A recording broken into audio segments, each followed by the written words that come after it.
Assalamualaikum warahmatullahi wabarakatuh. Perkenalkan, nama saya Miftah Nurasyari dengan NIM 1122100654.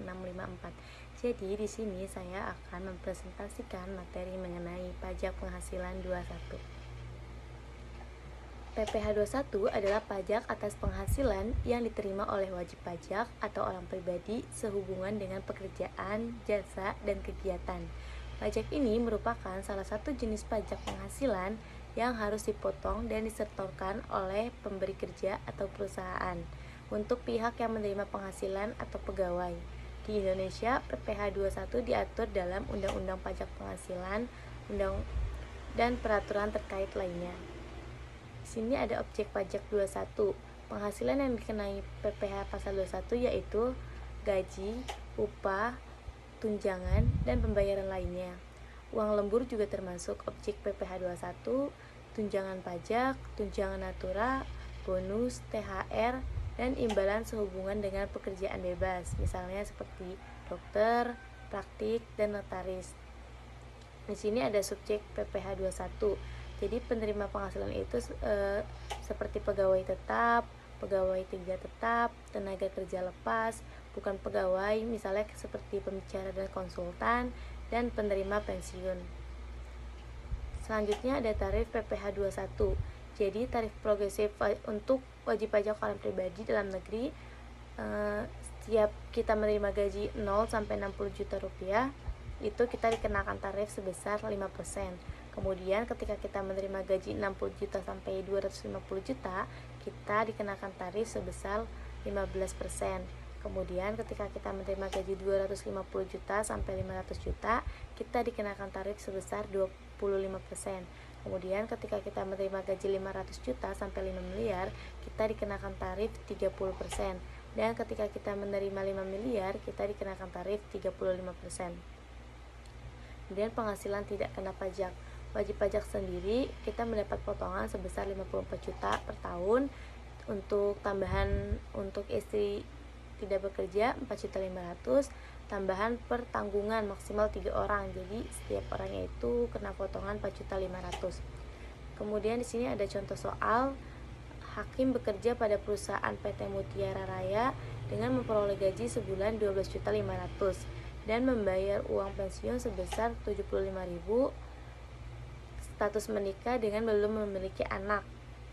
Jadi kawin tapi 0 anak. Sehingga perhitungan PPh-nya, gaji sebulannya kan 12.500.000 dikurang biaya jabatan. Karena hakim memiliki gaji 12.500.000, jadi hakim mendapatkan tarif sebesar 5%. Jadi 5% dikali gaji sebulannya yaitu 2.500.000 sehingga mendapatkan 625. Tetapi di sini ada batas maksimalnya. Batas maksimalnya hanya 500.000. Kemudian ada iuran pensiun. Hakim harus membayar iuran pensiun sebesar 75.000. Jadi 500 ditambah 75.000 mendapatkan hasil 575.000. Dari gajian 12.500.000 itu dikurang biaya jabatan dan biaya iuran pensiun. Jadi 12.500.000 dikurang 575 sehingga bersihnya hakim menerima 11.925.000 per bulan. Kemudian kita cari penghasilan per tahunnya. Jadi 12 bulan dikali gaji per bulannya itu tadi 11.925.000.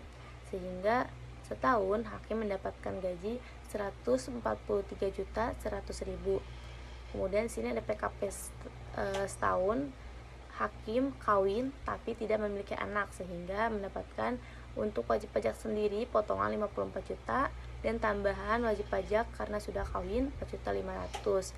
Jadi hakim mendapat pengurangan 58.500.000. Dari gaji yang setahun ini yang 143.100.000 dikurang PKP setahun sebesar 58.500.000. Jadi 143.100.000 dikurang 58.500.000 sehingga mendapatkan hasil 84.600.000.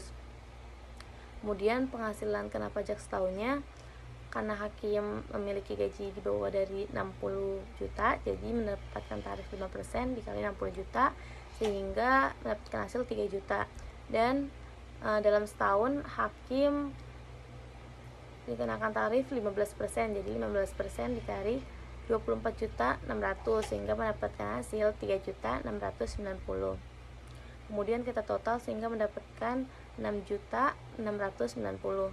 Jadi PPh pasal 21 sebulannya gajinya 6.690.000 dibagi 12 bulan sehingga tiap bulannya hakim harus membayar pajak sebesar Rp557.500. Sekian presentasi yang bisa saya sampaikan, kurang lebihnya mohon maaf. Wassalamualaikum warahmatullahi wabarakatuh.